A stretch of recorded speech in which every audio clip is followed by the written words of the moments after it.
अब नहीं होता मुझसे काम। 3 बेटों की माँ हूँ मैं, पर देखो आज भी काम कर रही हूँ। अरे मम्मी तुम भी ना, क्यों करती हो इतना काम जब होता नहीं तो? कल ही मैं खाना बनाने वाली रखवा देता हूँ। बस बोल दिया तूने। अरे कुक रखने से क्या होता है, वहीं खड़े रहो, एक एक काम बताओ उसे, तब जाकर वो कुछ करेगी। और तुम्हारे पापा किसी और के हाथ का खाना खाना नहीं चाहते?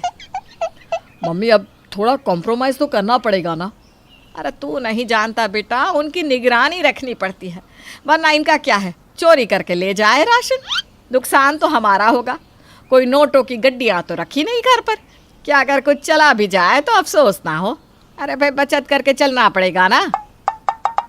तो और क्या उपाय है मम्मी? बहू ले आओ बस। तुम्हारी दादी तो 30 की उम्र में चौके चूल्हे से दूर हो गई थी, और मैं 60 की उम्र में भी खाना पका रही हूँ। मुझे भी तो आराम चाहिए। कितने सपने थे मेरे, पर तुम लोग हो कि शादी के लिए तैयार ही नहीं होते। ठीक है मम्मी, देख लो लड़की, ले आओ बहू। देखता हूँ कौन तुम्हारा काम हल्का करती है। आजकल बहुओं से खाने की उम्मीद करना हवा में महल बनाने के समान है। अरे कुछ नहीं देगी तो सुबह की चाय तो दे ही देगी ना, बाकी काम मैं निकलवा ही लूँगी। इस उम्र में मुझसे अब लड़की नहीं देखी जाएगी। अरे उसकी चिंता आप मत कीजिए, लड़की तो मैंने पहले ही देख रखी थी, बस अमन की हाँ का इंतज़ार था। एक कप चाय तो पिला दे सुजाता। अरे बहू ही पिलाएगी अब। सुजाता अपनी पसंद की लड़की से अमन की शादी करवा देती है। शादी के दूसरे दिन। क्या बात है, बहू अभी तक उठी नहीं? 10 बज गए। सुबह की चाय के बिना पेट क्लियर नहीं होता मेरा। अरे कल तो शादी हुई है, थक गई होगी बेचारी, क्योंकि काजल की माँ ने कहा था कि 4 बजे के बाद 1 मिनट भी बिस्तर पर नहीं रहती वो। कुछ ही देर बाद काजल कमरे से बाहर आती है। आप लोग उठ भी गए इतनी सुबह? अरे बेटा हम लोग तो 4 बजे ही उठ जाते हैं। इतनी सुबह उठ के करते क्या है? अरे बाबा, मैं तो आज तक 10 बजे के पहले उठी ही नहीं। तो स्कूल कैसे जाते थे भाभी आप? मेरा तो डे स्कूल था ना देवर जी। समधन जी ने कहा था कि तू 4 बजे के बाद बिस्तर पर नहीं रहती, तो मतलब उन्होंने झूठ कहा? नहीं नहीं मम्मी जी, मॉम ने सच ही तो बताया। दोपहर को मैं 2-4 बजे तक ही सोती हूँ, कभी 5 नहीं बजने दिया मैंने। 10 बजे उठने के बाद तो फिर से 2 बजे सो जाती है बहू। हे भगवान। क्यों मम्मी, चाय नहीं पियोगी क्या? बेचारी सुजाता, उसके सारे सपनों पर पानी फिर गया था। अब तो उसे 4 नहीं 5 लोगों का खाना बनाना पड़ता था, क्योंकि काजल तो खाना बनाने के वक्त सोई ही रहती थी। एक दिन सुजाता के दूसरे बेटे रणवीर का कॉल आता है। मम्मी वो मुझे आपसे कुछ बात करनी थी। हाँ हाँ बोल बेटा। मम्मी मुझे एक लड़की बहुत पसंद है, बहुत भोली भाली है। हैं? कौन लड़की? वो तो अभी देख लेना। ये कहकर रणवीर फ़ोन रख देता है और गले में वरमाला पहने अपनी पत्नी के साथ अपने घर पर आ जाता है। तो सुजाता, अब क्या लगता है, मिलेगी चाय? नमस्ते पापा जी। तूने हमें बिना बताए शादी भी कर ली रणवीर? मम्मी अंजलि मेरे बॉस की बेटी है।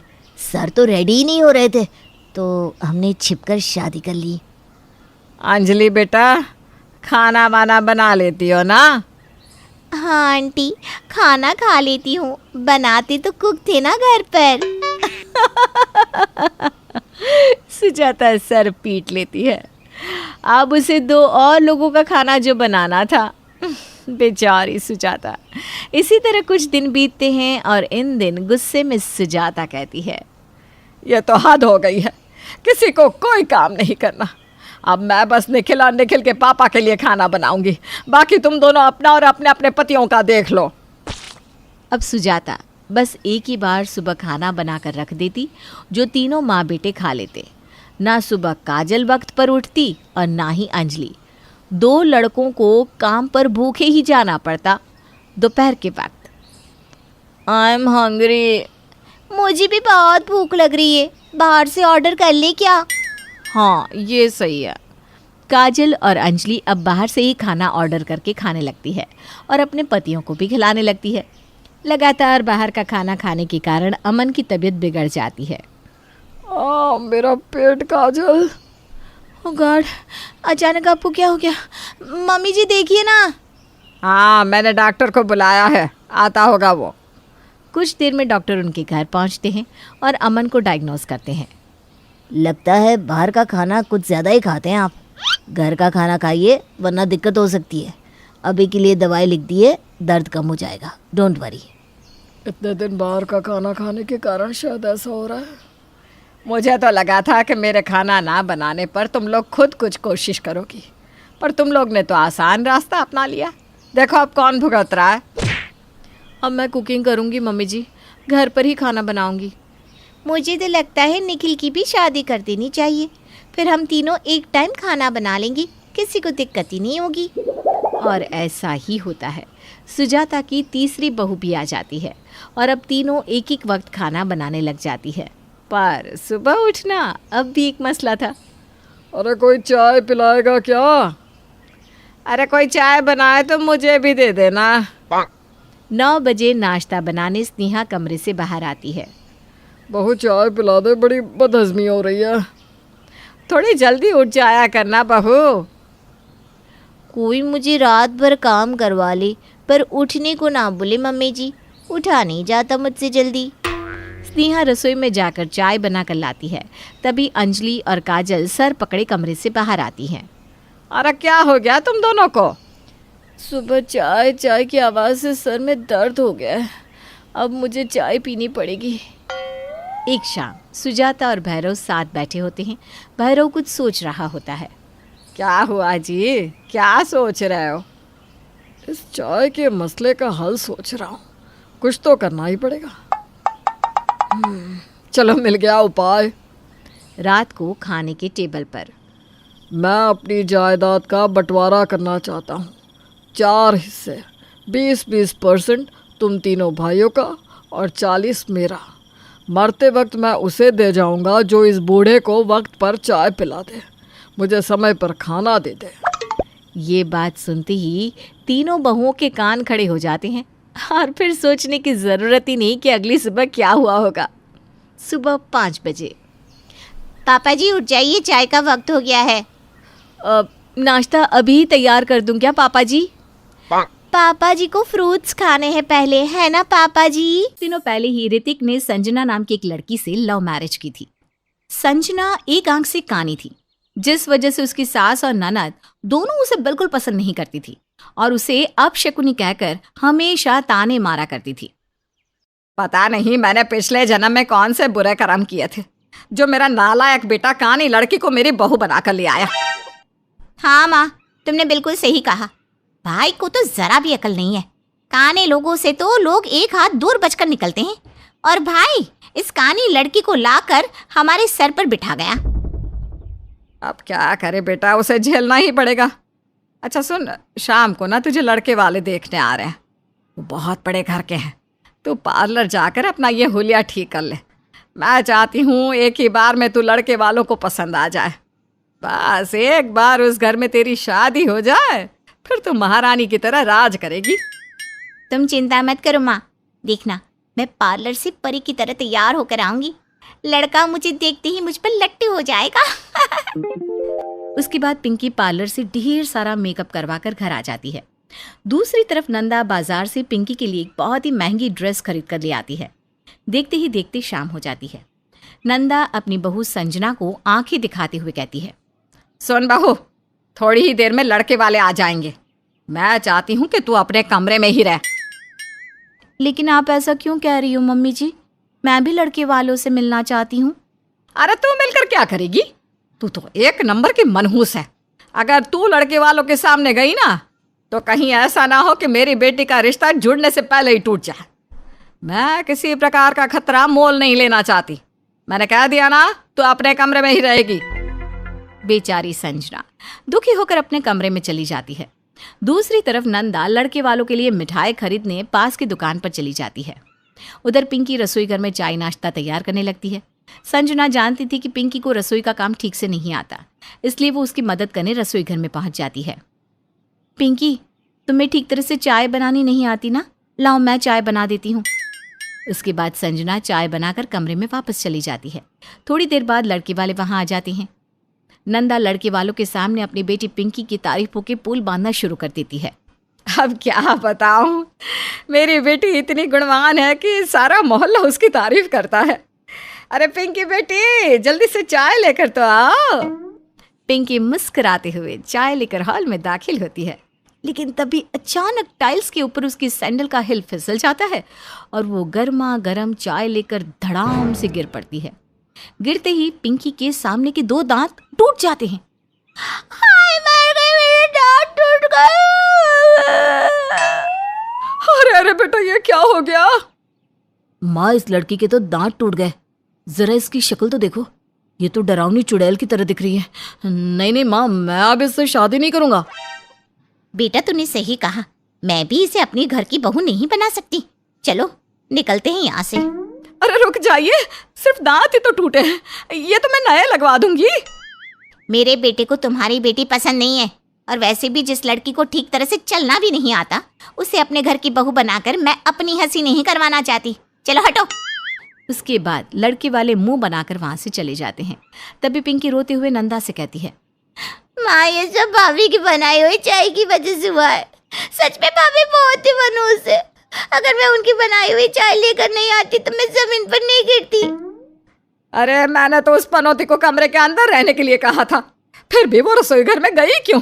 ठहर जा, मैं अभी उसकी खबर लेती हूँ। उसके बाद नंदा संजना के बाल पकड़कर उसे हॉल में ले आती है।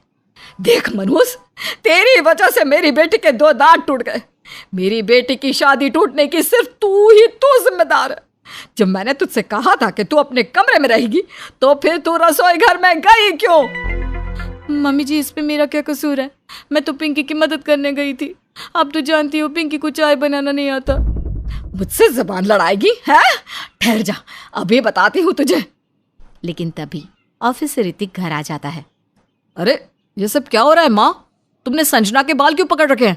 और ये क्या पिंकी, तुम्हारे दांत कैसे टूट गए? भाभी की वजह से मेरे दांत टूटे। क्यों, संजना ने तुम्हें धक्का दिया क्या? अरे बहू ने जो चाय बनाई थी, उसी चाय को ले जाते वक्त पिंकी गिर पड़ी। सारा दोष इस संजना का है। माँ, ये तुम कैसी बिना सर पैर की बातें कर रही हो? इस पिंकी को जरा भी अकल है कि नहीं? घर में कोई लड़की ऊंची हिल की सैंडल पहनकर घूमती है क्या? ये लापरवाही की वजह से गिरी है, इसमें संजना का कोई कसूर नहीं है। अरे चुप कर जोरू के गुलाम, मुझसे बहस करेगा तू? देख लेना, इसकी वजह से एक दिन हमारा पूरा घर बर्बाद हो जाएगा। ये सब इसी की वजह से हो रहा है। चल जा यहाँ से। ऋतिक नाराज होकर अपनी पत्नी संजना को लेकर कमरे में चला जाता है। इस तरह घर में जो भी गड़बड़ होती, उसका सारा दोष दोनों माँ बेटी संजना पर डाल देती थी। फिर कुछ दिनों बाद दिवाली का त्योहार आ जाता है।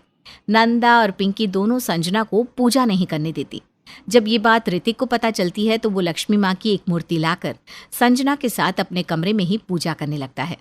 तभी सामने सड़क पर पटाखे फोड़ रहे लड़कों में से एक लड़का गलती से रॉकेट नंदा के घर की ओर छोड़ देता है। रॉकेट हॉल में दाखिल होकर पर्दों के ऊपर जा गिरता है, जिस वजह से वहां आग लग जाती है और देखते ही देखते पर्दों के साथ साथ हॉल में रखा सोफा भी जलने लगता है। हे भगवान, ये कैसा अनर्थ हो गया? आज इतने शुभ दिन मेरे घर में आग लग गई। अरे कोई बुझाओ इस आग को। फिर आस पड़ोस के लोगों की मदद से वो लोग आग बुझाने में कामयाब हो जाते हैं। ये कानी भाभी जब तक इस घर में रहेगी ना, तब तक हमारा घर इसी तरह बर्बाद होता रहेगा। भाई तुम इसे इसी वक्त धक्के मारकर घर से बाहर भगा दो। अपनी बकवास बंद कर पिंकी। हर बात का दोष तुम दोनों संजना के ऊपर क्यों डाल देती हो? संजना ने तो ये आग नहीं लगाई। तभी मोहल्ले की एक औरत कहती है, अरे ऋतिक बेटा, बड़े बुजुर्ग जो कह गए हैं वो बातें बिल्कुल सही है। कानी लोगों से हमेशा दूरी बनाकर रखनी चाहिए, लेकिन तू तो कानी लड़की को अपनी पत्नी बनाकर ले आया। अरे ये तो कुछ भी नहीं है, तू देखता जा, कुछ ही समय में तेरा पूरा घर बर्बाद हो जाएगा और तुम सब सड़क पर आ जाओगे। चंपा चाची, अपनी नसीहत अपने पास रखो। मैं इन अंधविश्वासी बातों में पड़कर अपनी पत्नी को घर से नहीं निकालने वाला। और माँ, तुम दोनों ने संजना का जीना हराम कर रखा है, इसलिए मैंने फैसला लिया है कि अब मैं अलग रहूंगा। तुम इसी वक्त मेरा हिस्सा बांट दो। वैसे भी ये घर दादाजी का बनाया हुआ है, मुझे मेरा हिस्सा लेने से कोई नहीं रोक सकता। रित्ती की ये बात सुनते ही दोनों माँ बेटी के पैरों तले जमीन खिसक जाती है। तभी पिंकी धीरे से नंदा के कान में फुसफुसा कर कहती है, अरे माँ, अगर भाई ने हिस्सा ले लिया तो फिर हमारा क्या होगा? घर तो इसी के पैसों से चलता है, इसलिए हमें वक्त की नज़ाकत को देखते हुए पार्टी चेंज कर लेनी चाहिए। मैं समझ गई बेटा। उसके बाद नंदा झूठ मूठ रोते हुए संजना को गले लगा लेती है। मुझे माफ कर दे बहू, मैंने अंधविश्वासी बातों में पढ़कर तुझ पर बहुत अत्याचार किए हैं, लेकिन आज के बाद मैं तुझे अपनी बेटी से भी ज्यादा प्यार करूंगी। मैं तुम दोनों के बिना नहीं रह सकती। ये सुनकर संजना बहुत खुश होती है। इस तरह से सब कुछ शांत हो जाता है और सभी अपने कमरे में चले जाते हैं। लेकिन पिंकी और नंदा की चालबाजियों के आगे आखिर उस घर की शांति कब तक टिकी रह सकती है? इस बात का पता तो हमें कुछ समय बाद ही चलेगा। हे भगवान, दूध उबल कर बह गया, लेकिन इसे होश नहीं है। क्या होगा इस घर का अगर मैं यहाँ ना रहूं? पूरे घर में आग लग जाती। मीरा की आवाज सुन शिल्पा रसोई में आती है। क्या हुआ मम्मी जी, आप इतना शोर क्यों मचा रही हैं? अरे मैं पागल हूँ ना जो चिल्लाती रहती हूँ। इस घर में आग भी लग जाए तो किसी को भनक नहीं लगती। ये दूध चढ़ाकर भूल गई ना तुम? पूरा दूध बह गया, गैस बर्बाद हुई 100 लाख। ओहो, बस इतनी सी बात। क्या आप भी मम्मी जी, अभी साफ कर देती हूँ मैं। जहां मीरा शिल्पा की लापरवाही से परेशान हो चुकी है, वहीं शिल्पा पर तो कोई असर ही नहीं होता। एक रोज मीरा शिल्पा से कहती है, बहू, मेरी दवाई खत्म हो गई है और मेरे घुटनों में बहुत दर्द हो रहा है। तू जाकर दवाई ला दे। हाँ हाँ, क्यों नहीं मम्मी जी, मैं नहीं करूँगी आपका काम तो कौन करेगा? मीरा दवाई का पत्ता शिल्पा को देती है और कहती है, ये ले एक पत्ता, ये दवाई लेकर आना है। शिल्पा दवाई की दुकान में जाती है और दवाई ले लेती है। इस खाली पत्ते का क्या काम, इसे फेंक देती हूँ। मम्मी जी बिना दवाई का पत्ता रख लेती हैं। शिल्पा भरा हुआ पत्ता फेंक देती है और खाली पत्ता लेकर घर वापस आ जाती है। ये लीजिए आपकी दवाई। आज पहली बार तूने कोई काम पूरा किया है, वरना हर बार कोई ना कोई गड़बड़ करती रहती है।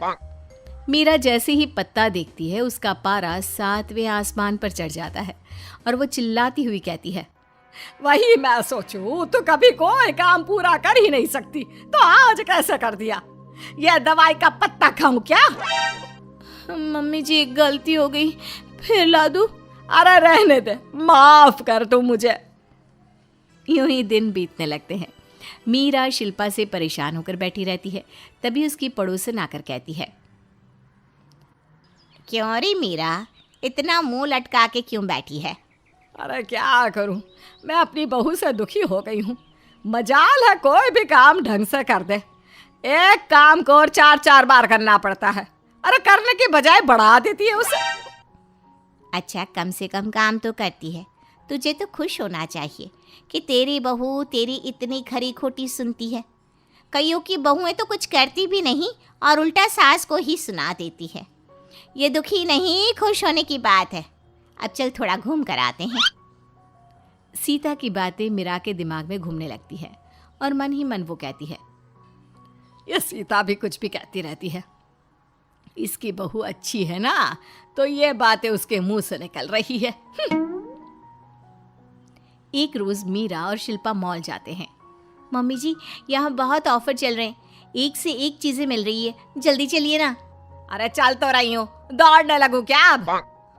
शिल्पा और मीरा बहुत सारी शॉपिंग करते हैं। बहू, इस ऑफर में मेरा वाला परफ्यूम नहीं है क्या? कल पार्टी में कैसे जाएंगे हम? चल परफ्यूम लेते हैं। पहले तू यहाँ की बिलिंग करवा के आ, मैं सामने वाली दुकान में जा रही हूँ। जी मम्मी जी। शिल्पा सामान की बिलिंग करवा लेती है और उसे पैसे दे देती है, लेकिन सामान नहीं लेती। मीरा परफ्यूम खरीद लेती है और दोनों घर चले जाते हैं। घर जाकर जब मीरा बाकी का सामान देखने लगती है तो सामान नहीं मिलता। बहू, लगता है सामान गाड़ी में ही रह गया है। नहीं मम्मी जी, आप ही ने तो कहा था हिसाब करवा ले, ये थोड़ी ना कहा था कि सामान घर ले आना, तो मैंने वहीं छोड़ दिया। हे राम, अब क्या ये भी मुझे बोलना पड़ेगा? अरे जब घर लाना नहीं था तो खरीदते क्यों? कितना नुकसान कर दिया। जा वापस लेकर आ। अरे अब क्या खाना खाकर हाथ धोना है यह भी मुझे बताना होगा? क्या आप भी मम्मी जी? शिल्पा वापस मॉल जाकर सामान लेकर आती है। जितना ऑफर मिला नहीं उससे ज्यादा का तो पेट्रोल लगा दिया तुमने बहू। कब जाके सुधरेगी तू? कहाँ मैंने सोचा था कि अब मेरी भी बहू आ गई है, मैं भी आराम करूंगी, लेकिन मुझे कहाँ पता था कि मेरे नसीब में आराम है ही नहीं। मम्मी जी फिर भी 10 रुपए का फायदा ही हुआ है। कुछ दिनों के बाद शिल्पा स्नान घर में साबुन गिराकर किचन में चली जाती है और मीरा को बताना भूल जाती है। मीरा नहाने के लिए जाती है और उसका पैर फिसल जाता है और वो गिर जाती है। बहू बहू मुझे उठा, मेरी कमर टूट गई। आय, आय, आय। मीरा के कई बार आवाज देने पर भी शिल्पा को सुनाई नहीं देता। थोड़ी देर बाद शिल्पा स्नान घर में आती है। मम्मी जी आप यहाँ क्या कर रही हैं? लेटना ही था तो बेड पर लेट जाती, यहाँ लेटने की क्या जरूरत है? मैं यहाँ लेटने नहीं आई हूँ, गिर गई हूँ मैं, उठा मुझे। सॉरी मम्मी जी। अब मुझे उठाएगी भी या मुंह देखती रहेगी मेरा? उठाती हूँ, अभी उठाती हूँ। शिल्पा मीरा को तुरंत उठाती है और बेड पर लिटा देती है। मम्मी जी चिंता मत कीजिए, कुछ नहीं हुआ है, 10 मिनट में आप खड़ी हो जाएंगी। भगवान करे ऐसा ही हो। थोड़ी देर बाद मीरा उठने की कोशिश करती है लेकिन उठ नहीं पाती। वो जोर जोर से दर्द के मारे रोने लगती है। मैं उठ नहीं पा रही हूँ बहू, कहीं मेरी कमर टूट तो नहीं गई? क्या मम्मी जी इतने में कुछ थोड़ी ना होता है, अभी डॉक्टर को बुलाती हूँ, आपको आराम मिल जाएगा। शिल्पा डॉक्टर को घर बुलाती है और डॉक्टर कहते हैं इन्हें एडमिट करना होगा, इनकी कमर की हड्डी टूट गई है। ये सुनकर शिल्पा के पैरों तले जमीन घिसक जाती है। वो फूट फूट कर रोने लगती है और मीरा से माफी मांगने लगती है। मम्मी जी मुझे माफ कर दीजिए, मेरी छोटी सी भूल ने आपका ये हाल कर दिया। अब मैं अपने काम में कभी लापरवाही नहीं करूंगी, बस आप जल्दी से ठीक हो जाइए। शिल्पा मीरा को तुरंत एडमिट करवाती है और उनका सक्सेसफुली ऑपरेशन भी हो जाता है। शिल्पा दिन रात मीरा की सेवा करती है और वो बिल्कुल ठीक हो जाती है। सीता सही कहती थी, तेरे जैसी बहू मुझे मिल ही नहीं सकती। तूने अपने आप को सुधार लिया, अब तो मेरा घर किसी स्वर्ग से कम नहीं है। न जाने क्या हो गया है, रोज सोचती हूँ वक्त से सोकर वक्त से उठूं, लेकिन ये मोबाइल ये ना चैन लेने देगा मुझे जिंदगी में। तभी सास आ जाती है। सास आगे का तो कुछ नहीं सुनती लेकिन आखिर की लाइन उसके कान में चली जाती है। हाँ, कौन लेने नहीं दे रहा तुझे चैन? आजकल की बहुएं तो सास ससुर का चेहरा देखकर खुशी नहीं है। अब ये क्या नया ड्रामा मचा रखा है सासू माँ? ये कब बोला मैंने सुना तो अभी बोल रही थी। हाँ, बहू समझ जाती है कि सास को उसकी मन की बात जो वो जोर जोर से करती है सुनाई दे गई है। हाँ ठीक है। बहू इधर उधर के काम पर लग जाती है कि तभी आदत से मजबूर बहू फिर एक बार खुद से ही बात करने लगती है। नहाकर जल्दी से भिंडी काट लेती हूँ, दाल तो रात की रखी है, उसी को तड़का लगा दूंगी। बहू तो अपना दिन का पूरा मास्टर प्लान बनाकर नहाकर जैसे ही निकलती है। बहू तू जानती है ना डॉक्टर ने हमें बासी खाने को मना किया है, तो ये ना हो कि रात की दाल तड़का लगा कर खिला दे हमें, समझ रही है ना? हे भगवान, न जाने खुद से बात करने की आदत कब जाएगी मेरी, और ये अलग कान लगाए होती हैं। खैर बहू की आदत थी खुद से बात करने की, और सास को उसके सारे राज वैसे ही पता चल जाते। हद तो तब हो जाती है जब लीला देखो कौन आया है, मेरे बॉस और उनकी बीवी। अरे भाभी जी कैसी हैं? आपके हाथ का खाना तो कमाल का होता है। मैंने अपनी बीवी को कहा चलो चलकर भाभी जी से खाना बनाना सीख लो। हाँ क्यों नहीं। वैसे आज क्या खाएंगी? अरे कुछ नहीं, हम तो बस मिलने आ गए। लीला चाय नाश्ता लगाती है और सारे बैठकर बात कर रहे थे कि लीला की खुद से बात करने की आदत एक बार फिर से जोर से अंगड़ाई लेती है। हाय रे कितनी जोर से सुसु आ रहा है। चलो बाथरूम भी गंदा पड़ा है, पहले साफ करूंगी, फिर कुछ करूंगी। तब से नाक भी भरी है, थोड़ा छिड़काऊं। समझ रहे ना, कैसी कैसी बात जो नहीं बोलनी चाहिए लीला खुद से कह रही है। क्या बात है लीला, क्या बकवास कर रही हो? अरे कोई बात नहीं, ये तो नेचुरल है। हाँ भाभी जी, जाइए जाइए। वो क्या है ना, हम भी निकल रहे हैं क्योंकि घर में बच्चे अकेले हैं। हाँ, नमस्ते। सब चले जाते हैं। पता है, वो लोग रात का खाना खाने आए थे और तुम्हारी बातों के कारण पहले ही चले गए। हाय जी, मैं क्या करूं, कुछ समझ में नहीं आ रहा, कैसे होगा। वो अब तुम जानो, मैं चला। पति भी चला जाता है। लीला को कुछ समझ में नहीं आता कि वो क्या करे। एक रोज वो अपनी सहेली से बात करती है। अरे चंदा, अच्छा हुआ तू मिल गई। तू तो मुझे बचपन से जानती है ना। वो क्या है ना, मैं खुद से ही बातें करती रहती हूँ। उसका ना मुझे इलाज चाहिए। अरे बहुत गड़बड़ हो जाती है यार। चंदा, जो लीला की बचपन की सहेली थी, उसकी इस आदत से अच्छे से वाकिफ थी। तू ठीक हो जाएगी तो हम लोगों के मजे कैसे आएंगे, तेरी स्टूपिड वाली बातों वाले। तुझे मजे की पड़ी है, जानती है कितनी बेइज्जती हो जाती है ससुराल में। सहेली को बात अब समझ में आती है। वो उसे एक डॉक्टर का पता देती है। अब आगे, डॉक्टर साहब बड़ा बुरा हाल है। सही बोल रही हो बहन, बहुत बुरा हाल है। पर क्या करें, जिंदगी है, जीनी है। तुम बताओ कैसे आना हुआ? दरअसल वो डॉक्टर बूढ़ा होता है और उसे भूलने की बीमारी होती है। अब ये कैसा डॉक्टर है, क्यों आया है पूछ रहा है।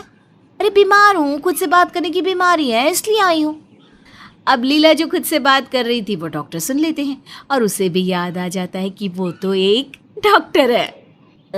खुद से बात करने की आदत है तुम्हारी। अरे मैं तो जाना माना डॉक्टर हूँ, 2 महीने में ठीक कर दूंगा। लाओ नब्ज दिखाओ। भगवान का शुक्र है कि आपको याद आ गया कि आप डॉक्टर हैं। तो बताइए कैसे ठीक होंगी मैं। डॉक्टर नब्ज देख रहा था, लेकिन ये क्या, नब्ज देखते देखते एक बार फिर उसकी याददाश्त चली जाती है। ओहो, भूख ना लगने की बीमारी है तुमको। बेटा क्यों मेरे पास आई हो, किसी डॉक्टर को क्यों नहीं दिखाती? तभी डॉक्टर की बीवी आ जाती है। अरे बेटा, अब ये किसी काम के डॉक्टर नहीं रहे, भूल जाते हैं हर बात। अरे तो क्लिनिक खोल कर क्यों बैठे हैं, बंद करवा दो ना। अरे वो बीच बीच में जब याद आ जाता है कि डॉक्टर है तो क्लिनिक में बैठने की जिद करते हैं। अब तुम तो जानती हो ना, इस उम्र में आदमी फिर से बच्चा बन जाता है। लीला को समझ में आ जाता है कि यहाँ उसका इलाज नहीं हो सकता। हे भगवान, लग रहा है यहाँ तो इलाज नहीं होगा। न जाने क्यों ऐसे लोग डॉक्टर बन जाते हैं, सबका टाइम खराब कर देते हैं। लीला बोले जा रही थी, पर ये नहीं देखती है कि सामने बुजुर्ग डॉक्टर की बीवी खड़ी होती है। तुम जैसे खुद से बात करने वालों को मेरे पति ने 2 महीने में ठीक कर दिया है। यहाँ खड़े होकर बड़बड़ाने की जरूरत नहीं है, निकलो यहाँ से।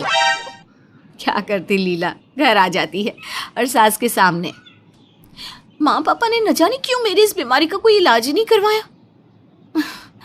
अब चलती हूँ, ननद की शादी वाली साड़ी निकाल कर उसे काम वाले को दे देती हूँ। कब से मांग रही है, सड़ी सी साड़ी रखे रखे और ही खराब हो जाती है। मेरी बेटी की शादी वाली साड़ी तो हम लोगों ने दी थी तुझे। पता है वो साड़ी कितनी महंगी थी जो तू काम वाली को दे रही है। एक तो शादी के पहले ही हम लोगों का खर्चा करवाती थी, अब बातें भी सुना रही है। और तेरा सही है, बड़बड़ाने की आदत की आड़ में किसी को कुछ भी सुना दो। ओह माँ जी, आप खड़ी हैं क्या? अरे नहीं, वो वाली नहीं जो आप लोगों ने दी थी, वो जो मेरी माँ ने दी थी ना, वो वाली साड़ी दे रही हूँ काम वाली को। लीला कमरे में जाती है और सोच लेती है कि अब वो कोई भी बात खुद से नहीं करेगी। वो शाम को बाहर आती है, सास ससुर के लिए खाना बना रही थी कि वो क्या है ना कि इतना बोलते ही वो चुप हो जाती है। नहीं लिली, शांत रहना है तुझे, शांत बिल्कुल शांत। क्या बात है बहू, कहीं डॉक्टर की दवा ले रही है क्या? आज कोई ब्रेकिंग न्यूज नहीं दी मुझे। अरे माँ जी, इस उम्र में तो भगवान का नाम लो। सास को लगता है कि बहू सुधर गई है। वो जैसे ही मुड़ती है, न जाने क्या मिलता है लोगों की कमजोरियों का फायदा उठाकर। इतनी उम्र हो रही है बुढ़िया की, लेकिन ना जी ना, बिटिया ही। बहू क्या बोली है? क्या बोली? कुछ नहीं माँ जी, मैं तो ठीक हो गई हूँ। हाँ, मैं ठीक हो गई हूँ। देख बहू, मैं सब कुछ समझती हूँ। कुछ तो तेरा खुद से बात करने का बहाना है, कुछ तो तू सारी बातें ऐसे ही सुना देती है। ना ना माँ जी, मैं तो खुद परेशान हूँ अपनी इस आदत से। आप भी तो जानती हैं कि किसे अच्छा लगता है। आप भी न जाने क्या क्या सोचती होंगी मेरे लिए, मेरे घर वालों के लिए, लेकिन कभी कुछ कहती नहीं। ना ना, मैं तो गलती से भी नहीं बोलती कि तू घर से अपने लिए क्या लेकर आई। एक साड़ी तो तेरी माँ ने ढंग की दी नहीं, लेकिन कभी मेरे मुंह से निकला क्या? नहीं ना। सास चली जाती है, बहू सोच में पड़ जाती है कि हाय रे, शादी के इतने साल बाद भी इनके मन में दहेज की चिंता है। खैर, आगे पूरा परिवार शादी में जाता है जहाँ। वाह बहन जी, क्या इंतजाम है, मजा ही आ गया। खाना भी बहुत स्वादिष्ट है सच्ची। बहुत दिनों बाद किसी अच्छी शादी में आने का मौका मिला। सभी खुश होते हैं कि कितनी गर्मी है, ये नहीं कि एसी भी लगवा देते। सारा पैसा क्या खाने में ही लगा दिया इन्होंने। बहू यहाँ तो शांत हो जा, देख रही है वो लोग तेरी बात सुन रहे हैं। तभी वहां लड़की की माँ आ जाती है। आपने सही कहा, लेकिन क्या करे बेटा, बेटी की शादी करना कोई आसान बात तो है नहीं। इतना सारा दहेज और बारातियों को खुश करने में इतने पैसे लग गए कि एसी लगाना हमारी औकात में ही नहीं रहा। फिर लड़की की माँ लिली बहू उसकी सास और पति के सामने हाथ जोड़ लेती है। हमें माफ़ करें, मैं अभी आप लोगों का रुकने का इंतज़ाम पास के बड़े होटल में करवा देती हूँ। लड़की की माँ की बात सुनकर बहू को बहुत शर्म आती है। मुझे माफ़ कर दीजिए आंटी जी, मैं भी किसी की बेटी हूँ। मैं भी जानती हूँ पापा मम्मी ने मेरी शादी कैसे कैसे की, ऊपर से एसी की डिमांड मैं कर रही हूँ। आंटी जी, मेरी ना आदत थी, मैं खुद से ही बात करती थी, जो कुछ मन में होता था ज़ोर ज़ोर से बोलती थी, लेकिन आज के बाद मैं ये कभी नहीं करूँगी। मतलब कोशिश तो बिल्कुल करूँगी कि मैं ये कभी ना करूँ।